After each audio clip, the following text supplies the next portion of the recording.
Eu sei que muita gente diz que mãe aguenta tudo, que o amor de mãe não tem limite, não tem fundo, não tem fim, e talvez seja verdade. Mas o que ninguém conta é que existe um momento em que esse amor para de doer nos outros e começa a doer em você. Um momento em que você olha para o filho que criou sozinha e percebe que, em algum lugar do caminho, ele esqueceu quem você é. Me chamo Marlene Ferreira Viana. Tenho 67 anos. E essa história começa no dia em que ouvi minha futura nora gritar as palavras que mudaram minha vida para sempre. Era uma quinta-feira de outubro. O céu de Belo Horizonte estava cinzento, daquele jeito pesado que anuncia chuva, mas não entrega. Eu tinha acordado cedo naquela manhã, mais cedo que o normal, com uma ansiedade boa no peito. Tinha ido ao banco assim que abriu. Fiz uma transferência de R$ 85 mil para a conta do buffet que meu filho Rodrigo havia escolhido para o casamento. Todo o dinheiro que eu tinha no mundo. 15 anos de economia. 15 anos abrindo mão de tudo. Vocês precisam entender uma coisa sobre esse dinheiro. Não era só dinheiro. Era a minha cirurgia no quadril que eu vinha adiando há 3 anos porque sempre aparecia algo mais urgente. Era o carro usado que eu poderia ter comprado para não depender de ônibus aos 67 anos.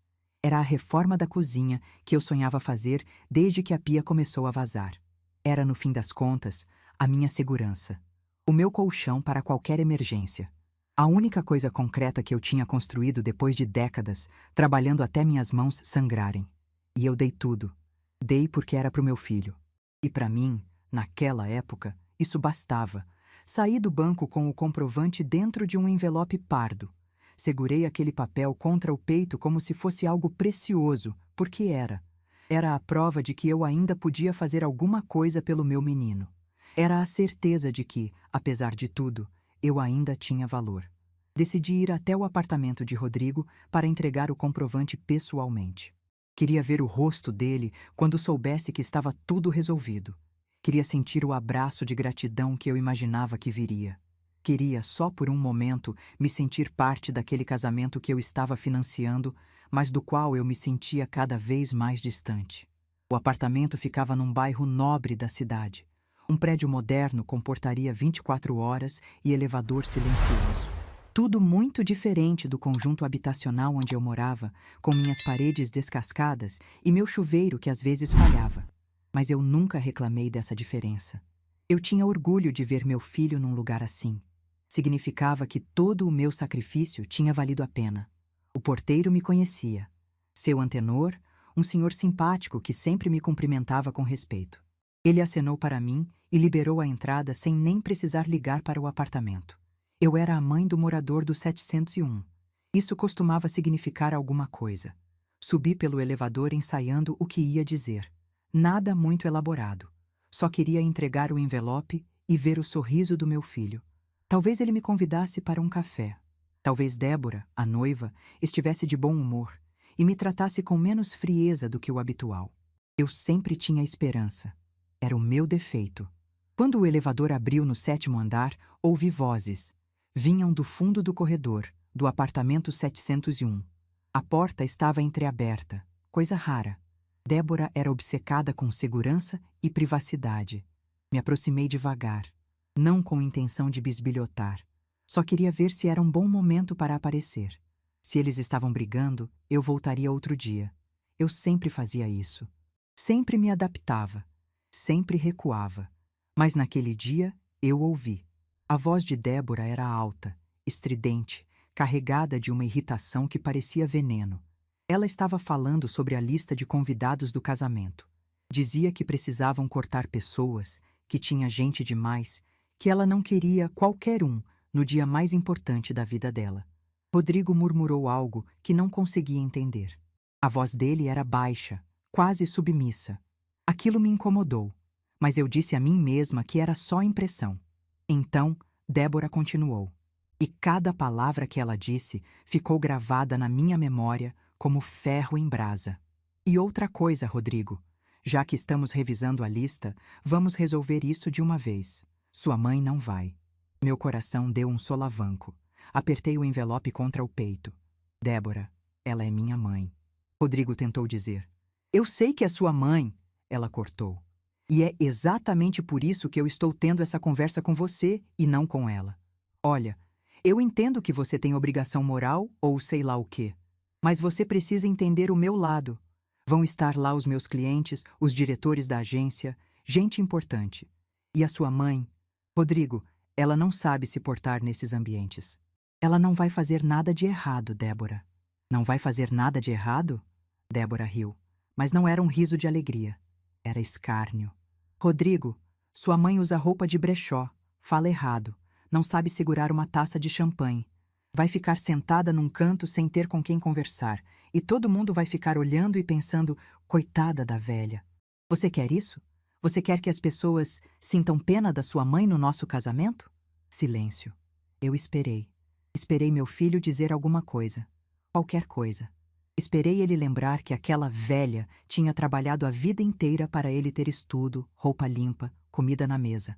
Esperei ele mencionar que aquela velha tinha acabado de depositar R$ 85.000 para pagar o buffet dos sonhos da noiva dele. Mas Rodrigo não disse nada disso. Ele só ficou em silêncio. E Débora continuou, agora com a voz mais firme, mais decidida. Então está combinado. Essa velha não vai pisar no meu casamento. Pronto. Assunto encerrado. Essa velha. Essa velha. As palavras ecoaram no corredor vazio. Ecoaram dentro do meu peito. Ecoaram em cada canto da minha alma que ainda acreditava que ser mãe significava alguma coisa. Fiquei parada ali por um tempo que não sei medir. Poderiam ter sido segundos. Poderiam ter sido horas. O envelope na minha mão tremia. Ou talvez fosse eu quem tremia. Não sei mais. Respirei fundo. Uma vez, 2 vezes, 3 vezes, até conseguir engolir o nó que se formava na garganta. E então fiz algo que me surpreendeu. Algo que eu não sabia que era capaz de fazer. Empurrei a porta e entrei. Débora estava de pé no meio da sala, de costas para mim. Rodrigo estava sentado no sofá, com os cotovelos apoiados nos joelhos e a cabeça baixa. Quando a porta rangeu, os dois se viraram ao mesmo tempo. O rosto de Débora perdeu toda a cor. Ficou branco como papel. Os olhos dela se arregalaram, a boca se abriu, mas nenhum som saiu. Por um instante, ela pareceu uma estátua de cera, congelada no próprio veneno. Rodrigo levantou de um pulo. Os olhos dele estavam cheios de pânico, aquele tipo de pânico que só aparece quando alguém é pego fazendo algo muito errado. Mãe! Ele gaguejou. Mãe, quanto tempo você... O que você ouviu? Não é isso que você está pensando. Deixa eu explicar. Mas eu não deixei. Levantei a mão, num gesto calmo, pedindo silêncio. E para minha surpresa, ele obedeceu. Os dois obedeceram. Ficaram ali, paralisados, enquanto eu caminhava lentamente até a mesa de centro. Cada passo que eu dava era firme. Cada respiração era controlada. Por fora, eu parecia uma senhora serena, fazendo uma visita casual. Por dentro, eu estava me despedaçando. Mas eles não precisavam saber disso. Eles não mereciam ver minhas lágrimas. Parei diante da mesa. Olhei para o envelope na minha mão. R$ 85.000. 15 anos de trabalho. 3 anos adiando uma cirurgia. Tudo por um filho que tinha ficado calado enquanto a noiva me chamava de essa velha. Coloquei o envelope sobre a mesa. Devagar, sem pressa, sem drama. O buffet está pago, eu disse. Minha voz saiu mais firme do que eu esperava. Está tudo no meu nome. O depósito, o contrato, tudo. Vocês não precisam se preocupar com isso. Débora abriu a boca para dizer algo, mas eu não dei tempo. Eu vim aqui para entregar esse comprovante pessoalmente. Queria ver o rosto do meu filho feliz. Queria me sentir parte desse momento. Fiz uma pausa. Olhei para Rodrigo, que tinha os olhos fixos no chão. Mas parece que eu estava enganada sobre muita coisa. Dona Marlene, a senhora entendeu errado. Débora começou com aquela voz falsamente doce que eu conhecia tão bem. Eu não entendi errado nada. Cortei, sem gritar, sem alterar o tom. Eu ouvi exatamente o que você disse. E ouvi, principalmente, o que meu filho não disse. Rodrigo finalmente levantou o rosto. Os olhos dele estavam marejados, mas eu já tinha visto aqueles olhos chorarem tantas vezes ao longo da vida. Quando ele era criança e caía de bicicleta. Quando perdeu o primeiro emprego. Quando terminou com a primeira namorada, eu sempre tinha corrido para acolher aquelas lágrimas. Sempre tinha aberto os braços e dito que ia ficar tudo bem. Mas naquele dia, eu não senti vontade de acolher nada. Senti apenas um vazio imenso onde antes existia o orgulho de ser mãe. Mãe, por favor, a gente pode conversar sobre isso depois. Rodrigo tentou. Não precisa, eu disse. Já entendi tudo o que precisava entender. Peguei minha bolsa que tinha deixado no aparador da entrada. Ajeitei a alça no ombro e olhei uma última vez para os dois. Débora parecia prestes a desmaiar. Rodrigo parecia um menino perdido. E eu me sentia uma estranha naquela sala que tinha ajudado a mobiliar, naquele apartamento que eu visitava cada vez menos, naquela família que meu filho estava construindo sem nenhum espaço para mim. Aproveitem o casamento, eu disse.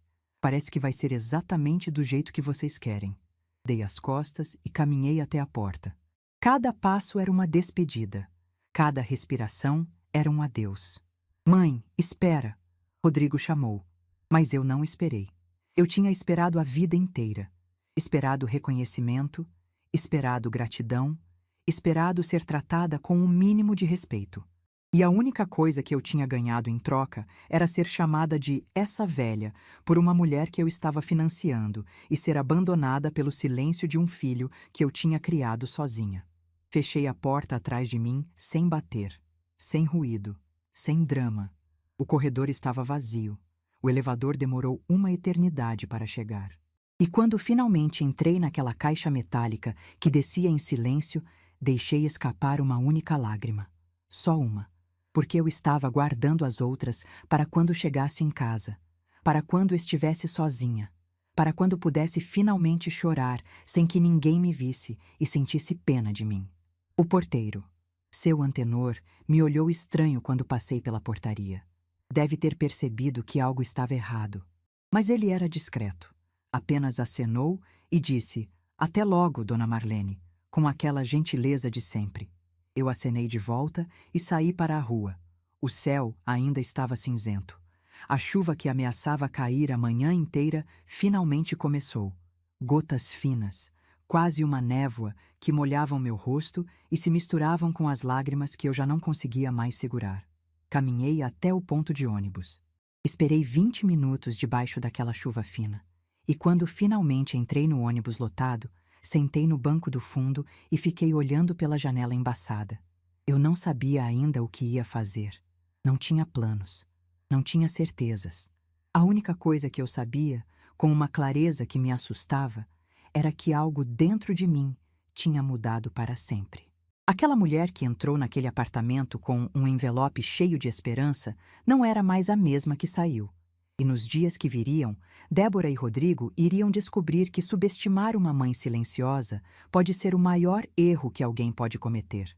Porque o silêncio de quem ama demais, quando finalmente se rompe, faz mais barulho do que qualquer grito. E o meu silêncio estava apenas começando a falar. Vocês precisam conhecer a mulher que eu era antes de me tornar essa velha, porque ninguém nasce invisível. A gente vai sendo apagada aos poucos, tão devagar que nem percebe. Um dia você olha no espelho e não reconhece mais quem está ali. E se pergunta, quando foi que eu deixei de existir? Eu nasci em Governador Valadares, numa casa de chão batido que ficava numa ladeira íngreme no bairro mais pobre da cidade. Meu pai era pedreiro. Minha mãe lavava roupa para fora. Éramos 7 irmãos, e eu era a do meio, aquela que todo mundo esquece. Aprendi desde cedo que para ser notada, eu precisava ser útil. Então, me tornei útil. Aprendi a costurar com minha avó antes mesmo de aprender a ler direito. Aos 10 anos, já fazia bainhas e concertos para os vizinhos. Aos 15, costurava vestidos inteiros. Foi costurando que conheci Osvaldo. Ele era motorista de ônibus, tinha um bigode grosso e um sorriso que me fazia esquecer que eu era pobre. Eu já tinha 32 anos quando a gente casou. Não era mais menina, mas Osvaldo me fazia sentir que ainda havia tempo. 1 ano depois, veio Rodrigo. Eu me lembro do dia em que segurei meu filho pela primeira vez. Era tão pequeno, tão frágil, cabia inteiro nos meus braços. E eu jurei, naquele momento, que ia dar para ele tudo o que eu nunca tive. Estudo, oportunidade, um futuro diferente. O que eu não sabia era que Osvaldo não tinha os mesmos planos. Rodrigo tinha 7 anos quando o pai foi embora.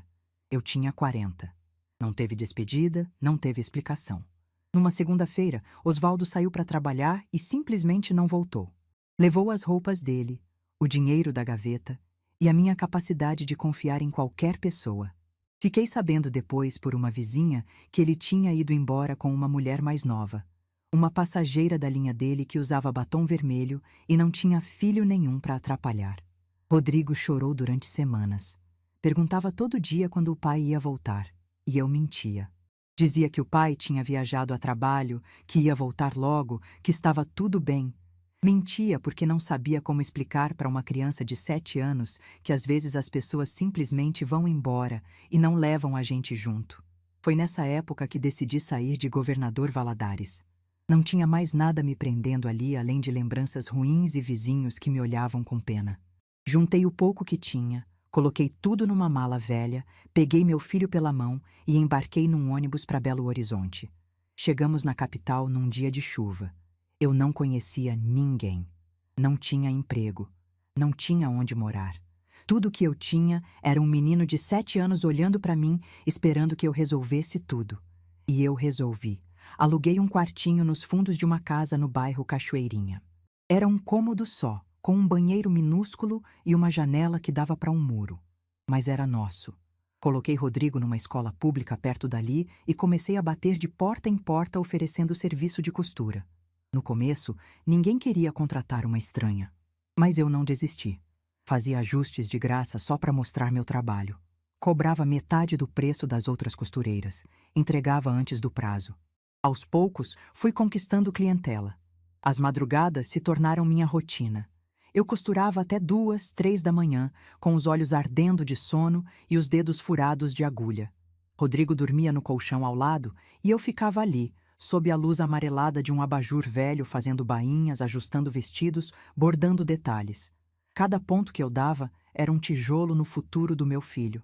Quando Rodrigo fez 10 anos, consegui alugar um apartamento de 2 quartos num conjunto habitacional. Não era muito, mas era um palácio comparado ao quartinho de antes. Ele finalmente tinha um espaço só dele. Um lugar para estudar, para brincar, para ser criança. E ele era um bom menino, estudioso, educado, carinhoso. Me ajudava a dobrar as roupas que eu costurava, me trazia água quando eu trabalhava até tarde, me dava beijo de boa noite, mesmo quando eu estava ocupada demais para perceber. Naqueles anos, éramos só nós dois contra o mundo. E isso bastava. Quando Rodrigo entrou na adolescência, as coisas começaram a mudar. Ele passou a ter vergonha da nossa vida simples. Não queria que os amigos soubessem que a mãe era costureira. Não queria que vissem nosso apartamento pequeno, nossa televisão velha, nosso sofá remendado. Eu entendia. Adolescentes são assim. Querem se encaixar, querem ser aceitos. Então fiz o que sempre fazia. Me adaptei. Parei de ir buscá-lo na escola para não constrangê-lo. Parei de comparecer às reuniões de pais para ele não ter que me apresentar. Fui me tornando invisível aos poucos, achando que era amor. Quando ele passou no vestibular para administração, chorei de alegria. Meu filho ia ter diploma. Ia ser alguém. Tudo tinha valido a pena. Os anos de faculdade foram os mais difíceis. As mensalidades eram altas, os livros eram caros e Rodrigo precisava de roupa adequada para estagiar. Trabalhei mais do que nunca, aceitava qualquer serviço, a qualquer hora, por qualquer preço. Meus dedos ficaram permanentemente marcados pelas agulhas. Minha coluna começou a reclamar das horas curvadas sobre a máquina de costura. Foi nessa época que comecei a ter problemas no quadril. Uma dor que começou leve e foi ficando cada vez mais forte. O médico disse que eu precisava de cirurgia, mas a cirurgia custava dinheiro que eu não tinha. E Rodrigo estava no último ano da faculdade. Não era hora de pensar em mim. Adiei. Adiei 1 ano, 2 anos, 3 anos. A dor virou parte da minha rotina. Eu mancava um pouco ao andar, mas ninguém percebia. Ou talvez percebessem e não ligassem. Já não sei mais. Rodrigo se formou com honras. Eu estava lá na formatura, sentada numa cadeira lá no fundo, chorando de orgulho enquanto ele recebia o diploma. Quando nossos olhos se cruzaram, ele sorriu para mim. E naquele momento, Eu senti que tudo tinha valido a pena. Todas as noites em claro, todos os dedos furados, toda a dor no quadril que eu ignorava. Tudo. Ele conseguiu emprego rapidamente. Uma empresa grande de logística. Bom salário, benefícios, plano de carreira. Finalmente, meu filho estava no caminho que eu tinha sonhado para ele. E foi aí que ele conheceu Débora. Eu me lembro da primeira vez que a vi. Rodrigo a trouxe para almoçar no meu apartamento num domingo. Ela entrou, olhando tudo com aquele ar de quem avalia, de quem julga, de quem se sente superior. Passou o dedo na estante e verificou se tinha poeira. Olhou para o meu sofá remendado com uma expressão que eu não consegui decifrar. Quando eu servi o almoço, ela mal tocou na comida. Não como carboidrato, ela disse, empurrando o arroz para o canto do prato. Eu tinha passado a manhã inteira cozinhando. Feijão tropeiro, frango ao molho, farofa especial, a receita da minha mãe que Rodrigo amava desde criança. E ela olhou para tudo aquilo como se fosse veneno. Mas eu não disse nada. Sorri, ofereci salada, perguntei se ela queria água ou suco. Fiz o que sempre fazia. Me adaptei. Nos meses seguintes, os almoços de domingo foram ficando cada vez mais raros. Rodrigo sempre tinha uma desculpa. Trabalho. Compromisso com os sogros. Viagem com Débora. Aos poucos, a cadeira dele na minha mesa foi ficando vazia. Quando eles ficaram noivos, fui a última a saber. Rodrigo me ligou uma semana depois do pedido, quase como obrigação. A festa de noivado foi íntima, só para os amigos próximos. Eu não era amiga próxima. Eu era só a mãe. E os sinais continuaram. Pequenos, mas constantes. Débora nunca me ligava. Nunca me mandava mensagem. Quando eu aparecia no apartamento deles, ela saía do cômodo. Quando eu ligava para Rodrigo, ouvia a voz dela ao fundo perguntando: "É sua mãe de novo?" Uma vez, cheguei mais cedo do que eles esperavam. A porta estava entreaberta e ouvi Débora no telefone com uma amiga. Ela dizia que a sogra era simples demais, que não sabia se portar, que usava roupa de outra época. Disse que tinha vergonha de me apresentar para os colegas de trabalho dela. Eu estava na cozinha preparando um bolo de laranja, a receita que Rodrigo amava. Quando Débora percebeu que eu tinha ouvido, não pediu desculpas. Apenas sorriu e disse: "Dona Marlene, a senhora não devia ficar ouvindo conversa dos outros." E eu engoli, como sempre. Engoli quando ela cancelou o Natal que a gente ia passar juntos porque os pais dela tinham prioridade. Engoli quando ela convenceu Rodrigo a passar o aniversário dele viajando, sem nem me convidar. Engoli quando meu filho começou a me tratar como uma obrigação, não como uma mãe. Fui me acostumando a ser esquecida, a ligar e não ser atendida, a mandar mensagem e receber resposta monossilábica dias depois, a existir na periferia da vida do meu próprio filho.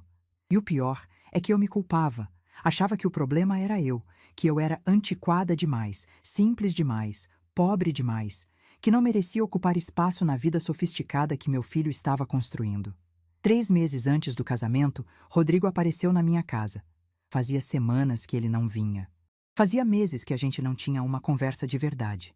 Mas naquele dia, ele veio. Sentou no meu sofá remendado, aceitou o café que eu ofereci e começou a falar sobre o buffet.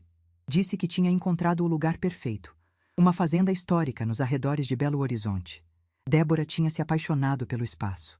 Mas o depósito era alto, R$ 85 mil, e eles não tinham esse dinheiro disponível. Ele me olhou com aqueles olhos que eu conhecia desde que ele era bebê. Os mesmos olhos que me pediam colo quando tinha pesadelo. Os mesmos olhos que me pediam ajuda com o dever de casa. Os mesmos olhos que agora me pediam R$ 85 mil para realizar o sonho de uma mulher que me tratava como lixo. E eu dei. Dei porque era meu filho. Dei porque passei a vida inteira dizendo sim para ele. Dei porque achei que, se eu ajudasse, talvez ele finalmente me visse. Talvez Débora finalmente me respeitasse. Talvez eu finalmente tivesse um lugar naquela família. Fui ao banco no dia seguinte. Saquei tudo. 15 anos de economia. O dinheiro da minha cirurgia. Minha única segurança. E vocês já sabem o que aconteceu depois. Uma semana depois de fazer aquele depósito, eu estava parada num corredor, ouvindo minha futura nora me chamar de "essa velha", enquanto meu filho ficava em silêncio. E sabem o que é mais triste? Não foi a Débora que me destruiu naquele dia. Foram os 30 anos anteriores. 30 anos me diminuindo, me adaptando, me apagando. 30 anos ensinando todo mundo que eu não precisava ser respeitada. A Débora só disse em voz alta o que eu tinha permitido que o mundo pensasse de mim em silêncio. Mas naquela quinta-feira de outubro, parada no corredor daquele apartamento, eu finalmente entendi uma coisa que deveria ter entendido décadas antes. Eu não estava invisível porque era velha, pobre ou simples. Eu estava invisível porque tinha aceitado ser invisível, e isso finalmente ia mudar. Voltei para casa naquela quinta-feira com a chuva molhando meu rosto.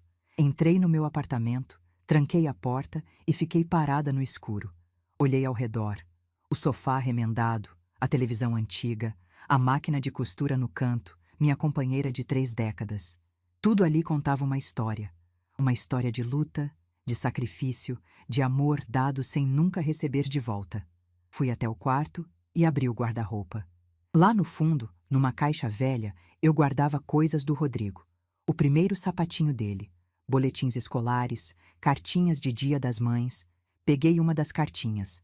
Amarelada pelo tempo, letra torta, de criança de 6 anos. Dizia: "Mamãe, você é a melhor mãe do mundo. Te amo até o infinito." Infinito. Quanto tempo dura o infinito de uma criança? Até quando ele se transforma num homem que abaixa a cabeça enquanto a noiva humilha a mãe? Guardei a cartinha na caixa. Fechei o guarda-roupa. E tomei uma decisão. Eu ia deixar passar uma semana. Uma semana para pensar, para respirar, para ter certeza. Porque a decisão que estava se formando na minha cabeça não tinha volta. Nos 7 dias seguintes, Rodrigo me ligou 23 vezes. Mandou mensagens. Apareceu na minha porta 2 vezes, mas eu não abri. Pela primeira vez na vida, eu estava fazendo ele sentir o que eu sentia há anos. O peso de ser ignorada. E enquanto ele tentava me alcançar, eu pensava. Em cada sacrifício, cada noite em claro, cada vez que me fiz pequena para ele crescer. E pensava também no envelope que tinha deixado na mesa deles. 85 mil reais. Meu nome no contrato. O buffet estava no meu nome.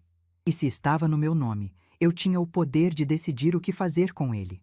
No 7º dia, quando eu tinha certeza do que ia fazer, peguei o telefone e liguei para o buffet. A atendente do buffet tinha uma voz jovem, daquelas vozes treinadas para soar simpáticas e profissionais ao mesmo tempo. Ela disse o nome do estabelecimento, perguntou como poderia ajudar e ficou aguardando. Eu respirei fundo antes de responder. Minhas mãos tremiam um pouco, mas minha voz saiu firme. "Boa tarde. Meu nome é Marlene Ferreira Viana. Eu sou a responsável pelo depósito de um evento marcado para o dia 15 de março. Um casamento." Ouvi o barulho de teclas do outro lado da linha. A atendente estava procurando no sistema. "Sim, dona Marlene, encontrei aqui. Casamento Rodrigo e Débora, correto? O depósito de 85 mil reais está confirmado no seu nome." "Correto?" eu disse. "É sobre isso que eu preciso falar. Eu gostaria de cancelar a reserva." Houve uma pausa longa o suficiente para eu perceber que ela não esperava ouvir aquilo. "Cancelar, senhora?" "Isso mesmo. Cancelar a reserva e solicitar o reembolso integral para a minha conta. A mesma conta de onde saiu o depósito." A atendente pigarreou. Devia estar pensando no que dizer, em como lidar com aquela situação. "Dona Marlene, a senhora tem certeza? É um valor bastante alto e o evento está marcado para daqui a pouco mais de 2 meses. Talvez a senhora queira conversar com os noivos antes de..." "Eu tenho certeza", cortei, mas sem grosseria. "O contrato está no meu nome. O depósito foi feito por mim. E eu estou exercendo meu direito de cancelar." Mais silêncio. Depois, a voz da atendente voltou, agora mais formal. "Entendo, senhora. Vou precisar transferir a ligação para o nosso gerente. O senhor Fábio cuida dos cancelamentos de eventos desse porte. A senhora pode aguardar um momento?" "Posso." Uma musiquinha suave começou a tocar. Era uma daquelas músicas de espera, genéricas, que parecem existir só para preencher o silêncio. Mas para mim, naquele momento, cada segundo de espera era um segundo de certeza se consolidando. Eu não estava fazendo aquilo por raiva. Não era vingança. Era algo que eu tinha demorado 67 anos para aprender. Que o meu dinheiro, o meu tempo e o meu amor tinham valor. e que eu não era obrigada a dá-los para quem não me respeitava. A musiquinha parou. Uma voz masculina entrou na linha. Dona Marlene, aqui é Fábio, gerente de eventos. A Camila me passou a situação. A senhora deseja cancelar a reserva do casamento marcado para março, é isso? É isso. Posso perguntar o motivo? Não que a senhora precise se justificar, mas é protocolo nosso registrar. Eu pensei por um instante. O que eu ia dizer? Que minha futura nora me chamou de essa velha? Que meu filho ficou calado? Que eu passei a vida inteira me sacrificando por pessoas que me tratavam como invisível? Motivos pessoais, eu disse simplesmente. Prefiro não entrar em detalhes. Compreendo. Bom, de acordo com nosso contrato, cancelamentos feitos com mais de 60 dias de antecedência têm direito ao reembolso integral. Como ainda estamos dentro desse prazo, vou processar a solicitação. O valor deve retornar para sua conta em até 5 dias úteis. Agradeço. Só preciso confirmar alguns dados com a senhora para finalizar o processo. Passei os próximos minutos confirmando CPF, dados bancários, endereço. Tudo muito burocrático, muito frio, muito profissional. Como se eu estivesse cancelando uma assinatura de revista, não destruindo o casamento dos sonhos da mulher que tinha me humilhado. Quando finalmente desliguei, fiquei olhando para o telefone na minha mão. Estava feito. Não tinha mais volta. Nos dias seguintes, mantive minha rotina como se nada tivesse acontecido. Acordava cedo, tomava meu café, assistia ao Jornal da Manhã. Às vezes costurava alguma peça pequena. Mais por hábito do que por necessidade. Lia um livro. Cozinhava minha comida. Dormia cedo. Rodrigo continuou ligando. Continuou mandando mensagens. Continuou aparecendo na minha porta. Mas eu não atendia. Não respondia. Não abria. Cada vez que via o nome dele no visor do celular, eu sentia um aperto no peito. Uma parte de mim ainda queria atender, queria ouvir a voz do meu menino, queria resolver tudo e voltar ao normal. Mas então eu lembrava do silêncio dele naquele apartamento, da forma como ele abaixou a cabeça enquanto a noiva me chamava de essa velha. E a vontade passava. Uma semana depois do meu telefonema para o buffet, numa tarde de domingo, meu telefone tocou. Era um número desconhecido. Eu quase não atendi, mas algo me fez aceitar a chamada. Alô? Dona Marlene? Eu reconheci a voz imediatamente. Era Débora. Mas não era a Débora que eu conhecia. Não era a voz arrogante, superior, cheia de desdém. Era uma voz trêmula, desesperada, à beira do colapso. Sou eu, respondi mantendo o tom neutro. Dona Marlene, aconteceu uma coisa. O buffet. Eles ligaram. Disseram que a reserva foi cancelada. Que não tem mais disponibilidade para nossa data. Que o casamento... que a gente não pode mais usar o espaço. Ela falava rápido, atropelando as palavras, como quem está em pânico e não sabe como processar o que está acontecendo. O Rodrigo está desesperado. A gente já avisou todo mundo, já mandou os convites. Falta menos de 2 meses. Como é que a gente vai fazer um casamento sem lugar? Ela fez uma pausa, esperando que eu dissesse alguma coisa. Que eu oferecesse ajuda. Que eu resolvesse o problema como eu sempre fazia. Mas eu fiquei em silêncio. Dona Marlene, a senhora sabe o que aconteceu? Tem algum contato lá que possa ajudar? A senhora foi quem fez o depósito, talvez eles ouçam a senhora. Por favor, por favor. Débora estava me pedindo por favor. A mesma Débora que disse que eu não sabia me portar, que usava roupa de brechó, que ia envergonhá-la na frente dos clientes importantes. Agora estava me implorando ajuda. Eu deixei o silêncio se estender por mais alguns segundos. Depois, com a voz mais calma que consegui, eu disse: Débora, não houve nenhum erro. Não foi engano. Fui eu quem cancelou a reserva. O silêncio do outro lado foi absoluto. Tão profundo que eu podia ouvir a respiração dela, cada vez mais pesada, cada vez mais acelerada. Como assim a senhora cancelou? Ela finalmente perguntou, a voz agora num tom completamente diferente. A senhora não pode fazer isso. Era para o casamento do seu filho. O contrato estava no meu nome. O dinheiro era meu. E eu decidi que não quero mais financiar esse evento. Mas por quê? Respirei fundo. Tinha chegado o momento. Você sabe por quê, Débora. Você sabe exatamente por quê. Ouvi um som que parecia um engasgo. Ela estava começando a entender. Eu estava no corredor naquele dia, continuei. Eu ouvi tudo, cada palavra. Ouvi você dizer que eu uso roupa de brechó, que falo errado, que não sei segurar uma taça de champanhe.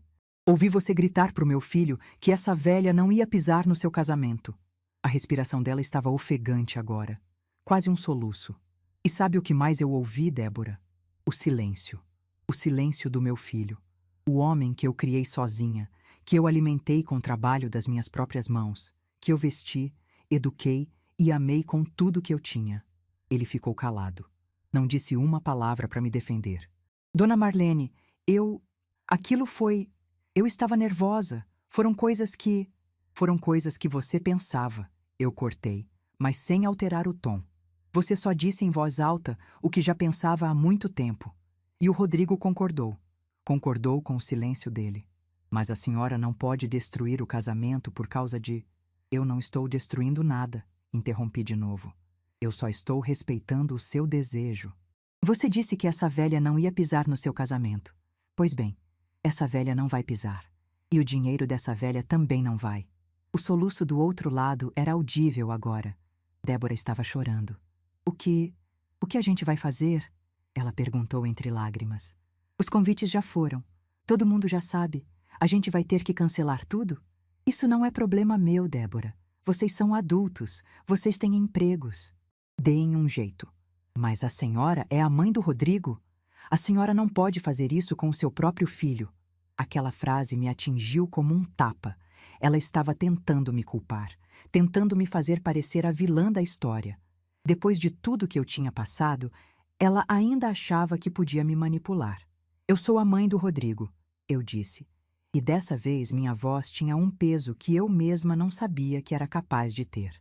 Passei 34 anos sendo a mãe do Rodrigo. Trabalhei até minhas mãos sangrarem. Adiei uma cirurgia que preciso há anos para dar esse dinheiro para vocês. E como fui tratada? Como uma velha constrangedora que não merece nem pisar no casamento do próprio filho. Fiz uma pausa. Então não, Débora. Eu não vou me sentir culpada. Pela primeira vez na vida, eu estou fazendo o que preciso fazer por mim. E se isso significa que vocês vão ter que se virar, que seja.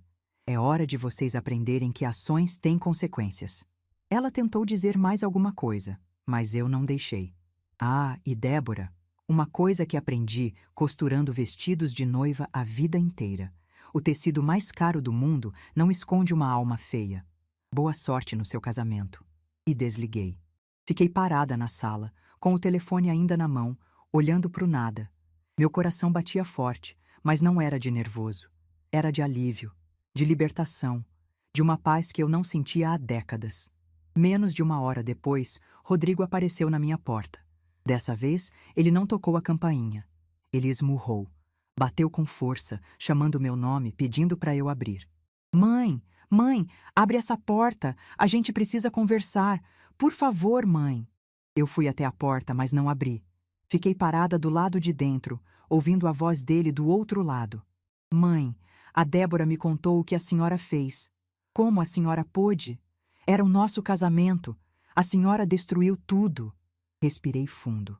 Rodrigo, eu disse através da porta. Eu não destruí nada. Eu só peguei de volta o que era meu. Mas a senhora não pode fazer isso. Não pode tirar o dinheiro assim.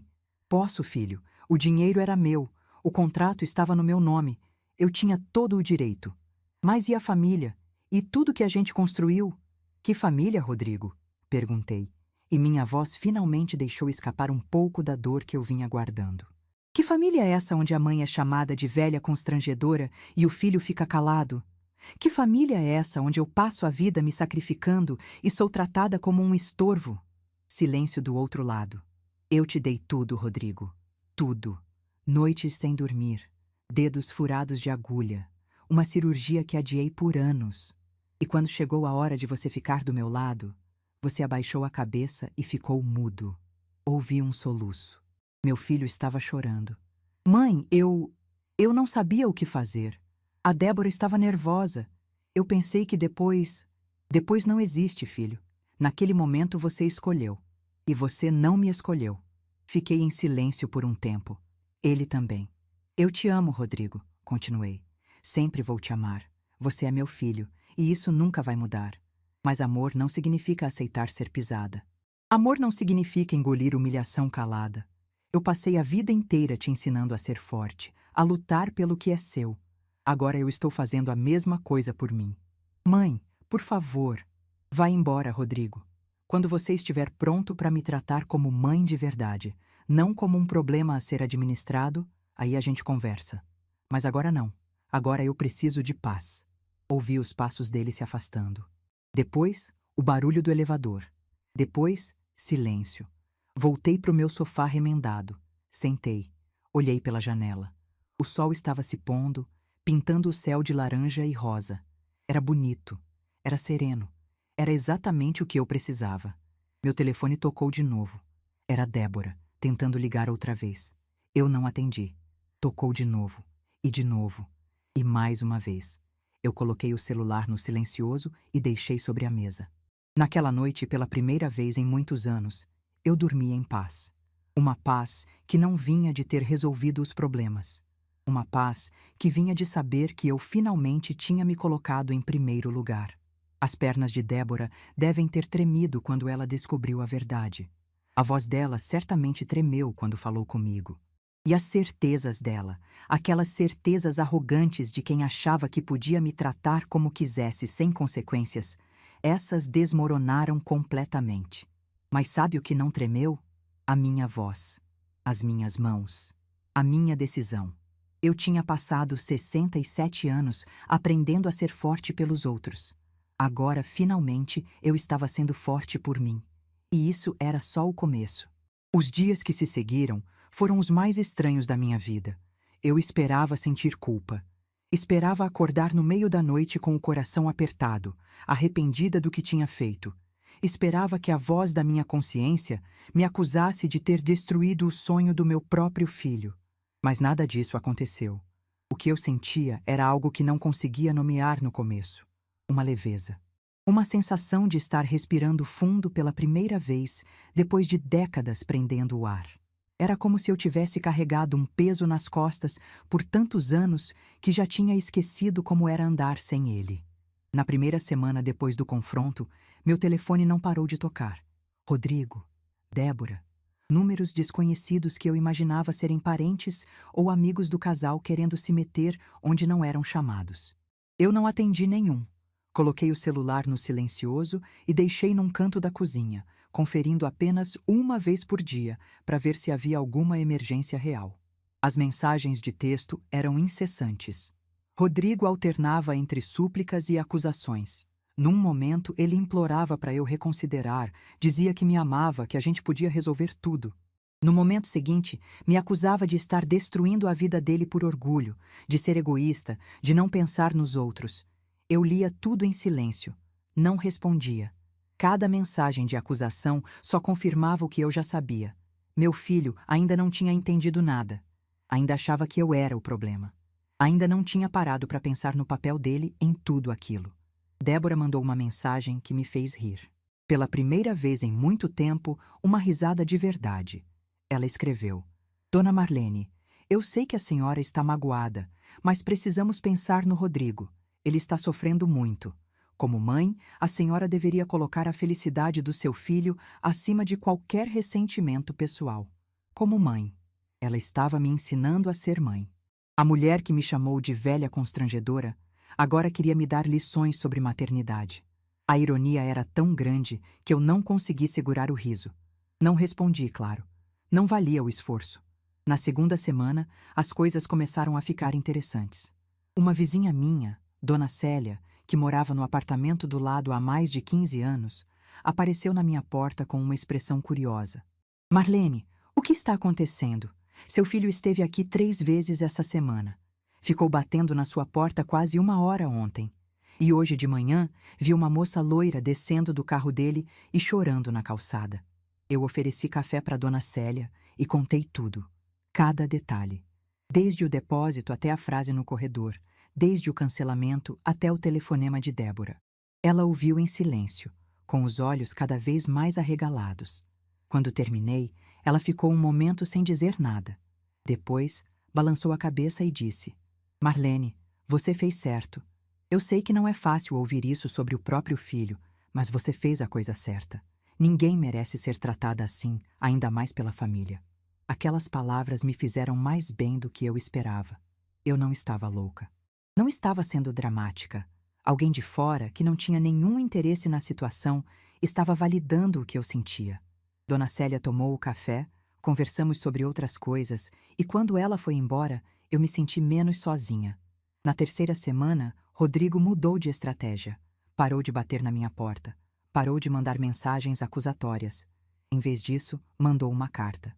Uma carta escrita à mão, coisa que ele não fazia desde a época da escola. Eu abri o envelope com cuidado. A letra dele estava menos torta do que eu lembrava, mais adulta, mas ainda reconhecível. A carta dizia: Mãe, eu sei que errei. Sei que fiquei calado quando deveria ter falado. Sei que deixei a Débora dizer coisas horríveis sobre você sem fazer nada. E sei que não tenho desculpa para isso. Mas eu preciso que a senhora entenda. Eu estava com medo. Medo de contrariar a Débora, medo de criar um problema no nosso relacionamento, medo de ter que escolher entre a mulher que eu amo e a mãe que me criou. E no meio desse medo todo, eu travei. Fiz a pior escolha possível. Não fiz nada. A senhora tem todo o direito de estar com raiva. Tem todo o direito de não querer me ver.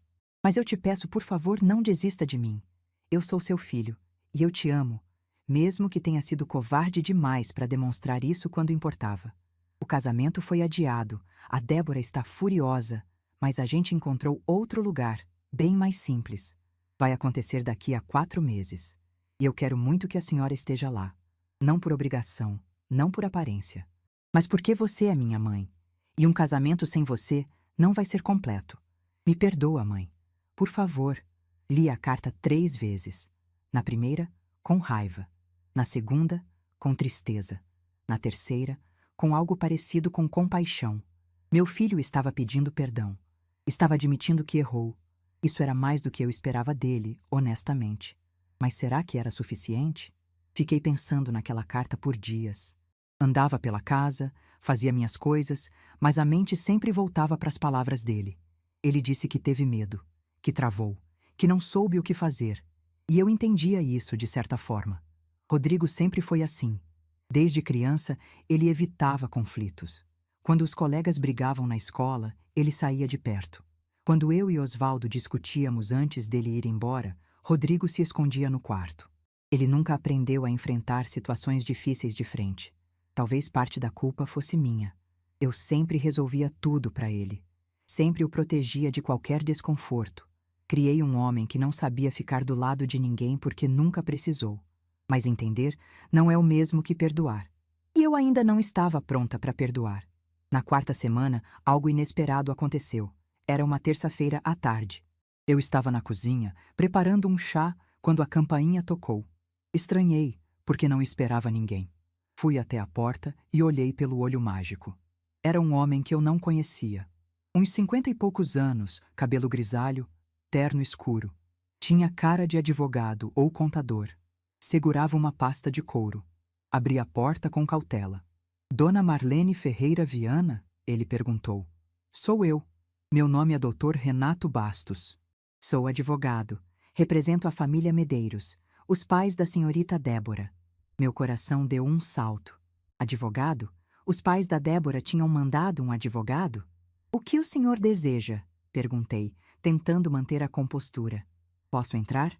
É um assunto delicado e acho melhor conversarmos em particular.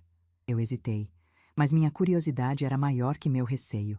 Dei passagem e o conduzi até a sala. Ele sentou no meu sofá remendado sem fazer nenhum comentário, o que já era mais educação do que a Débora jamais teve. Dona Marlene, vou ser direto, ele começou. Meus clientes, o senhor Antônio e a senhora Regina Medeiros, estão preocupados com a situação envolvendo o casamento da filha deles. Eles me procuraram pedindo que eu tentasse uma mediação. Mediação? Repeti. Sim, eles gostariam de propor um acordo. Eu quase ri na cara dele. Acordo? Que tipo de acordo? Dr. Renato, com todo respeito, não existe nada para negociar. O dinheiro era meu, eu fiz o que quis com ele e a história acabou. Eu entendo, senhora. E juridicamente, a senhora está absolutamente correta. A senhora tinha todo o direito de cancelar a reserva e solicitar o reembolso. Não há nada de ilegal no que fez. Então, por que o senhor está aqui? Ele abriu a pasta e tirou alguns papéis. Meus clientes estão dispostos a oferecer uma compensação financeira em troca de, digamos, uma reconciliação pública com a filha deles. Eles pagariam um novo buffet, de categoria superior ao anterior, com a condição de que a senhora compareça ao casamento e demonstre apoio ao casal. Eu pisquei algumas vezes tentando processar o que estava ouvindo. O senhor está me dizendo que os pais da Débora querem me pagar para eu fingir que está tudo bem? É uma forma de ver a situação, sim. E por que eles fariam isso? Por que não pagam o buffet sem exigir nada de mim? Dr. Renato suspirou. Parecia desconfortável. Dona Marlene, a senhorita Débora trabalha com marketing, com imagem. A história do cancelamento do buffet pela sogra já está circulando nos círculos sociais dela. Os clientes comentam. Os colegas fazem piadas. A reputação dela está sendo afetada. Os pais querem minimizar os danos. Eu encostei no sofá e cruzei os braços. Então era isso. Não era sobre reconciliação. Não era sobre família. Era sobre imagem. Sobre aparência. Sobre o que os outros iam pensar. Doutor, Renato, o senhor pode dizer para os seus clientes que a resposta é não. A senhora não quer nem saber o valor que eles estão oferecendo? Não preciso saber. A minha dignidade não está à venda. Não estava quando eu era costureira trabalhando de madrugada e não está agora. Ele me olhou com algo que parecia respeito. Guardou os papéis de volta na pasta. Eu imaginei que seria essa a resposta. Mas tinha que tentar. É o meu trabalho. Eu entendo, mas o senhor pode dizer uma coisa para eles da minha parte? Claro. Diga que se eles tivessem ensinado a filha deles a tratar as pessoas com respeito, nada disso teria acontecido. O problema não sou eu. O problema é a educação que deram para ela. Dr. Renato assentiu. Levantou-se, apertou minha mão com firmeza e foi embora. Quando fechei a porta, eu estava tremendo. Não de medo, de raiva, de indignação. Eles achavam que podiam me comprar. Achavam que tudo se resolvia com dinheiro. Que eu era uma velha tão desesperada que aceitaria qualquer coisa para voltar às boas graças da família. Mas eu não era. Não mais. Naquela noite, tomei uma decisão. Sentei na minha mesa de jantar, peguei papel e caneta e escrevi uma carta para o meu filho. Rodrigo, recebi sua carta. Li várias vezes. E agradeço por ter tido a coragem de admitir que errou. Mas eu preciso que você entenda uma coisa. Perdão não é automático. Não é algo que se dá porque alguém pede. É algo que se constrói, com tempo, com atitudes, com provas de que a pessoa realmente mudou. Você diz que me ama. Eu acredito. Mas amor sem respeito não é amor. É costume. É conveniência. É o hábito de ter alguém sempre disponível, sempre pronta para ajudar, sempre engolindo as mágoas em silêncio. Eu passei 34 anos sendo essa pessoa para você. E olha onde isso me trouxe. Parada num corredor, ouvindo ser chamada de velha constrangedora, enquanto meu filho ficava mudo. Se você quer que as coisas mudem entre nós, não basta pedir desculpas. Você precisa mostrar com atitudes que sou importante para você. Não quando é conveniente. Não quando precisa de alguma coisa. Sempre. Quanto ao casamento, eu não vou. Não porque não te ame, mas porque não vou fingir que está tudo bem quando não está. Não vou sorrir para fotos ao lado de uma mulher que me desprezou. Não vou bancar a sogra feliz para salvar as aparências. Quando você estiver pronto para ter uma relação de verdade comigo, uma relação baseada em respeito mútuo, a porta está aberta. Mas vai ter que ser nos meus termos, não nos dela. Com amor, mas também com firmeza, sua mãe.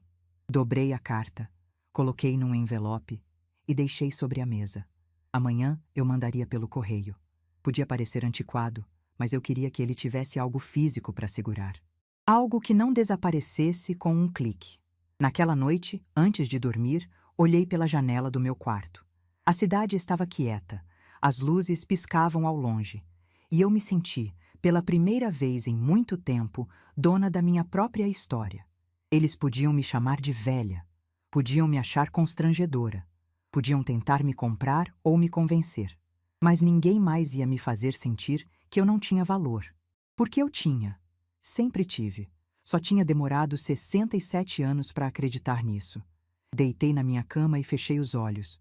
Pensei em tudo o que tinha acontecido nas últimas semanas: o depósito, o corredor, o cancelamento, as ligações desesperadas, a carta do Rodrigo, o advogado dos Medeiros. Era muita coisa mesmo. Mas eu tinha sobrevivido. Mais do que isso, eu tinha me fortalecido. Lembrei de uma frase que minha avó dizia quando eu era criança e reclamava que a vida era difícil. Ela olhava para mim com aqueles olhos cansados de quem já tinha visto de tudo e dizia: Marlene, a gente não escolhe as pedras que aparecem no caminho, mas a gente escolhe se tropeça nelas ou se usa para construir uma escada. Durante 67 anos, eu tinha tropeçado, tinha caído, tinha me machucado. Mas agora, finalmente, eu estava construindo minha escada. E ninguém ia me derrubar de novo. Um ano inteiro se passou desde aquela quinta-feira de outubro que dividiu minha vida em antes e depois. E que ano foi esse? Nos primeiros meses, confesso que não foi fácil. Havia dias em que eu acordava com o peito pesado, pensando se tinha feito a coisa certa. Dias em que eu pegava o telefone para ligar para o Rodrigo e desistia antes de completar a ligação. Dias em que a solidão parecia grande demais para uma mulher de 67 anos que tinha passado a vida inteira cercada de gente. Mas aos poucos, a solidão foi se transformando em outra coisa, em paz, em liberdade, em algo que eu não sentia há décadas, a sensação de estar vivendo a minha vida, não a vida que os outros esperavam de mim. A primeira coisa que fiz com o dinheiro que voltou do buffet foi marcar a cirurgia do quadril. 3 anos adiando, 3 anos mancando, 3 anos sentindo dor a cada passo. Chega, era hora de cuidar de mim. A cirurgia foi em janeiro. Dona Célia me acompanhou no hospital, ficou comigo durante a internação, me ajudou na recuperação. Eu não tinha pedido nada. Ela simplesmente apareceu e disse que vizinha é para essas coisas. Naquele momento, entendi que família não é só quem tem o mesmo sangue. Família é quem escolhe estar do seu lado. A recuperação durou 2 meses. 2 meses de fisioterapia, de exercícios, de paciência. Mas valeu cada dia. Quando finalmente voltei a andar sem dor, sem mancar, sem precisar me apoiar nas paredes, eu chorei. Chorei de alívio, de gratidão, de raiva por ter esperado tanto tempo. Na primavera, comecei a sair mais. Me inscrevi num grupo de caminhada para a terceira idade no parque perto de casa. Conheci mulheres da minha idade, com histórias parecidas. Mães que tinham dado tudo pelos filhos e sido esquecidas. Avós lembradas só quando precisavam de babá. Mulheres que, como eu, estavam aprendendo a se colocar em primeiro lugar. Uma delas, Dona Francisca, virou minha amiga próxima. Tinha 72 anos e uma energia que eu invejava. Quando perguntei o segredo dela, riu e disse: Marlene, eu parei de implorar amor. Quando você para de implorar, as pessoas certas aparecem. O casamento de Rodrigo e Débora aconteceu em fevereiro. Eu não fui. Soube por Dona Célia que foi uma cerimônia simples, bem diferente do evento grandioso que eles tinham planejado. Rodrigo me mandou uma foto pelo celular. Ele de terno, Débora de vestido branco, sorrindo diante de um altar com flores. Junto, uma mensagem: Senti sua falta, mãe, mas entendo. Olhei para aquela foto por um longo tempo. Meu filho estava bonito, parecia feliz, e pela primeira vez consegui olhar para ele sem sentir aquele aperto no peito. Respondi apenas: Fico feliz que esteja bem. Quando quiser me ver, sabe onde me encontrar. Ele apareceu 2 semanas depois, sozinho, como eu tinha pedido. Sentamos na minha sala, tomamos café e conversamos como não conversávamos há anos. Ele me contou sobre o trabalho, sobre os planos de comprar um apartamento maior. Não falamos sobre Débora, não falamos sobre o buffet. Alguns assuntos são como feridas que precisam de tempo para cicatrizar. Nos meses seguintes, Rodrigo apareceu mais vezes. Sempre sozinho, sempre respeitoso. Era estranho no começo, mas fui me acostumando com essa nova dinâmica. Um filho que me visitava porque queria, não porque precisava de algo. O inverno chegou e passou. A primavera voltou. E então veio aquela tarde de domingo que eu nunca vou esquecer. Eu estava na cozinha preparando um bolo de laranja. A mesma receita da minha mãe. A mesma que Rodrigo amava desde criança. A mesma que Débora tinha desprezado naquele primeiro almoço. Estava fazendo para mim mesma, porque agora eu cozinhava o que eu gostava, não o que os outros queriam. A campainha tocou. Estranhei, porque não esperava ninguém. Rodrigo sempre avisava antes de vir. Dona Célia estava viajando para visitar a filha. Dona Francisca tinha me ligado de manhã dizendo que estava gripada. Fui até a porta e olhei pelo olho mágico, e meu coração parou. Era Débora. Mas não era a Débora que eu conhecia. Não era a mulher arrogante, bem vestida, de salto alto e bolsa de grife. A mulher do outro lado da porta estava pálida, com olheiras profundas, cabelo preso de qualquer jeito, e tinha uma barriga enorme. Devia estar com uns 7, 8 meses de gravidez. Fiquei parada ali por um momento que pareceu eterno. 1000 pensamentos passaram pela minha cabeça. O que ela estava fazendo ali? Onde estava Rodrigo? O que tinha acontecido? Respirei fundo e abri a porta. Débora me olhou com olhos cheios d'água, olhos que eu nunca tinha visto nela, olhos de quem estava completamente perdida. Dona Marlene, ela disse, e a voz saiu embargada, quase um sussurro. Eu sei que a senhora não quer me ver. Sei que não tenho direito de estar aqui, mas eu não tinha para onde ir. Eu não disse nada. Apenas fiquei ali, parada, esperando. Ela respirou fundo, tentando se controlar. O Rodrigo foi embora.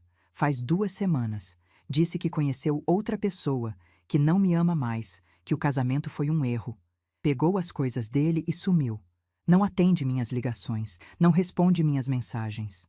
As lágrimas começaram a escorrer pelo rosto dela. Eu perdi meu emprego mês passado. A agência cortou funcionários e eu fui uma das primeiras. Estou com as contas atrasadas, o aluguel vencido e não tenho dinheiro para nada. Meus pais disseram que eu preciso resolver minha vida sozinha, que não podem me sustentar para sempre. Ela fez uma pausa, engolindo o choro. E eu estou grávida, Dona Marlene, grávida de 8 meses do seu neto, e não tenho para onde ir. Eu olhei para ela, olhei para a barriga. Olhei para o rosto desesperado daquela mulher que, 1 ano antes, tinha me chamado de velha constrangedora e dito que eu não pisaria no casamento dela. E sabe o que eu senti? Nada.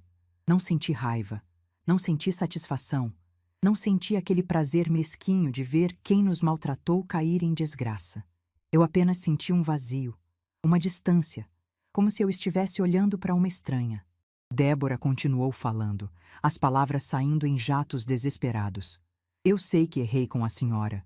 Sei que fui horrível. Sei que disse coisas imperdoáveis. Mas eu estou implorando, Dona Marlene. Não por mim, pelo bebê, pelo seu neto.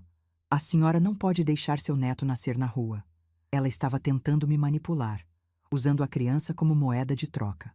A mesma tática que tinha usado antes, quando mandou Rodrigo pedir os 85 mil reais. A mesma tática de sempre, encontrar o ponto fraco e apertar. Mas eu não era mais a mesma Marlene. Respirei fundo, olhei nos olhos dela e disse com a voz mais calma e firme da minha vida: Débora, eu sinto muito pela situação que você está vivendo. De verdade, ninguém merece passar por isso, ainda mais grávida. Ela arregalou os olhos, talvez esperando que eu fosse abrir a porta e acolhê-la. Mas eu continuei. Só que eu não posso te ajudar. Não porque eu seja cruel, não porque eu queira te ver sofrer, mas porque eu passei a vida inteira resgatando pessoas que nunca me respeitaram. E isso acabou. As lágrimas dela aumentaram. Mas, Dona Marlene, eu mudei. Eu aprendi. Você não mudou, Débora. Eu interrompi gentilmente. Você está desesperada. São coisas diferentes. Quando você estava bem, quando tinha emprego e marido e a vida que queria, você me tratou como lixo. Agora que perdeu tudo, lembrou que eu existo. Ela abriu a boca para dizer algo, mas eu não deixei. Você tem suas amigas importantes. Aquelas que estavam no seu noivado, no seu casamento, nas festas que você fazia questão de me excluir. Tenho certeza de que elas vão te ajudar. O rosto dela se contorceu. Ela sabia que aquelas amigas não iam ajudar. Amigas de aparência somem quando a aparência desmorona. E quanto ao bebê, continuei. Quando a criança nascer, se o Rodrigo quiser que eu faça parte da vida do meu neto, eu vou fazer. Vou ser a melhor avó que eu puder ser. Mas vai ser nos meus termos, não nos seus. Débora estava soluçando agora. A senhora está me mandando embora? Eu estou te dizendo que você precisa resolver sua vida, Débora. Como adulta. como você sempre se gabou de ser. Eu não sou sua rede de segurança. Eu não sou a velha que você pode descartar e depois resgatar quando conveniente. Dei um passo para trás. Eu desejo sinceramente que você encontre seu caminho, que essa criança nasça saudável, que você consiga reconstruir sua vida. Mas essa reconstrução não vai acontecer na minha casa, às minhas custas, depois de tudo que você fez. E então, devagar, com todo o peso daquele momento, eu fechei a porta. Fiquei parada do lado de dentro por muito tempo. Ouvi os soluços dela do outro lado. Ouvi passos hesitantes. Ouvi o silêncio quando ela finalmente foi embora. Parte de mim queria abrir a porta de novo. Parte de mim pensava no bebê, naquela criança que não tinha culpa de nada, que era meu sangue, minha família. Parte de mim se perguntava se eu estava sendo cruel demais.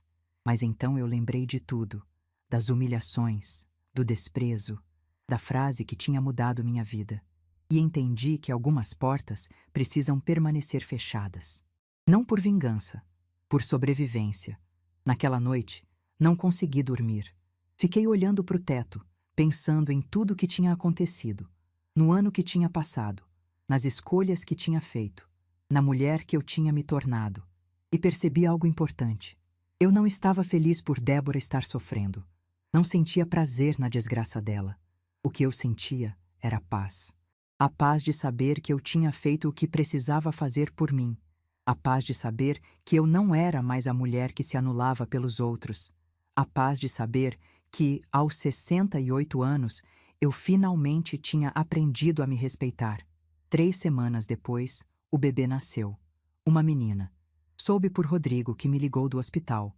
Ele parecia arrasado, confuso, perdido. Disse que tinha errado, que tinha sido covarde de novo, que não sabia como consertar as coisas.